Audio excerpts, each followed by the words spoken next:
Let's start with a question.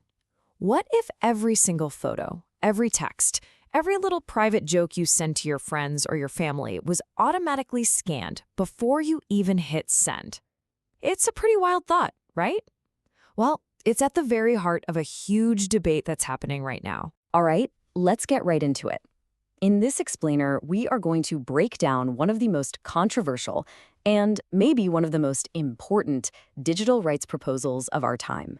It goes by a pretty catchy name, chat control. So, what is chat control exactly? What is this proposal that has privacy experts, tech companies, and governments so completely divided? Let's peel back the layers and get to what it's really all about.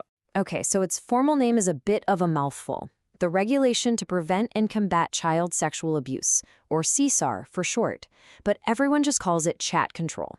Now, the stated goal is something almost everybody supports, stopping the spread of child sexual abuse material, or CSAM. But the method, well, that's where the massive controversy kicks in. You see, this would be a total game changer from how things work today. Right now, some services, like Gmail, voluntarily scan for known illegal material. But this new law, it would make scanning mandatory for every single platform. We're talking WhatsApp, Signal, Telegram, even the private chat in your favorite online game. And here's the kicker, this includes services that use end-to-end encryption. You know, the very technology that's supposed to guarantee our messages stay private. Which of course leads to the big question. How on earth can you scan a message that's encrypted and supposedly unreadable to anyone else? Well, the proposal has an answer for that, and it involves some pretty, let's say, unprecedented technology. It really breaks down into three main parts. The first, and by far the most controversial, is something called client-side scanning.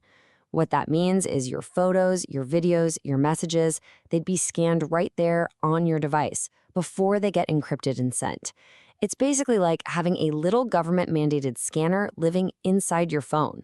On top of that, there's database matching against police lists and even using AI to analyze conversations to try and spot grooming behavior. And the law doesn't stop there. It also calls for mandatory age verification, which could spell the end of being anonymous online. It would also give governments the power to just block any apps that refuse to comply. This is what has people so worried about scope creep. The fear that once you build this massive surveillance machine to find one thing, it could very easily be repurposed to look for, well, anything else. Of course, a proposal this ambitious wouldn't even be on the table if there weren't some really strong arguments for it. So let's be fair and look at the other side of the coin.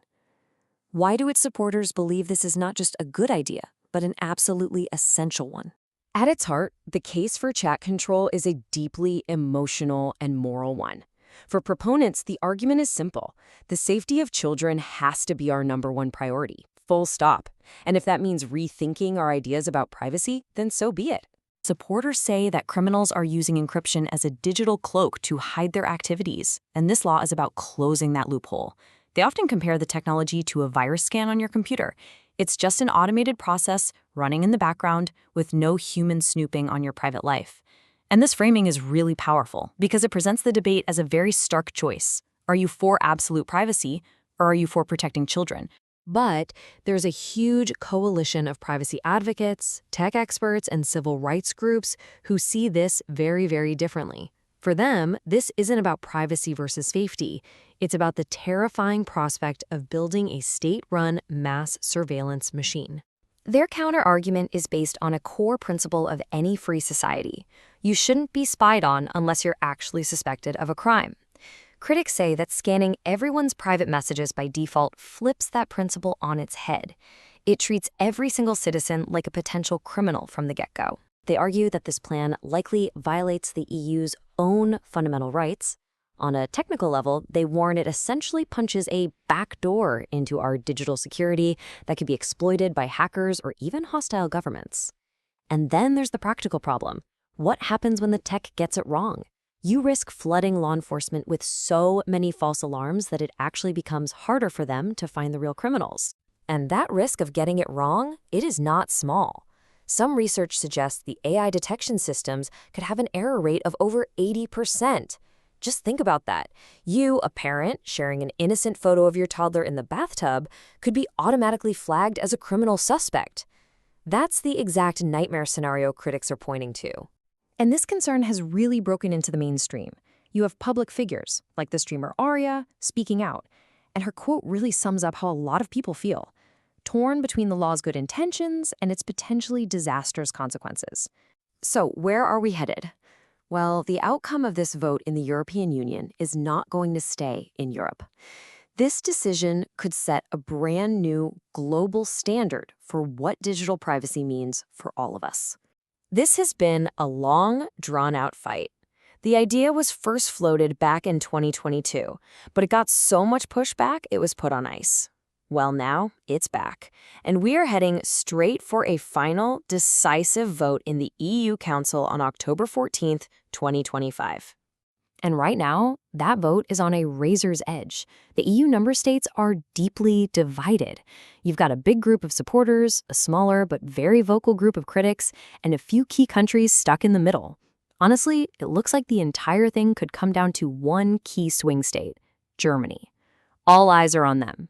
And here's why this isn't just a European issue. Because of the way the internet works, a law this big in the EU could easily become the default for the entire world. It would set a powerful precedent, potentially inspiring similar surveillance laws in the US, the UK, and everywhere else. Which leaves us with one final and frankly monumental question. The entire point of end-to-end encryption is to guarantee that only the sender and the receiver can ever read a message.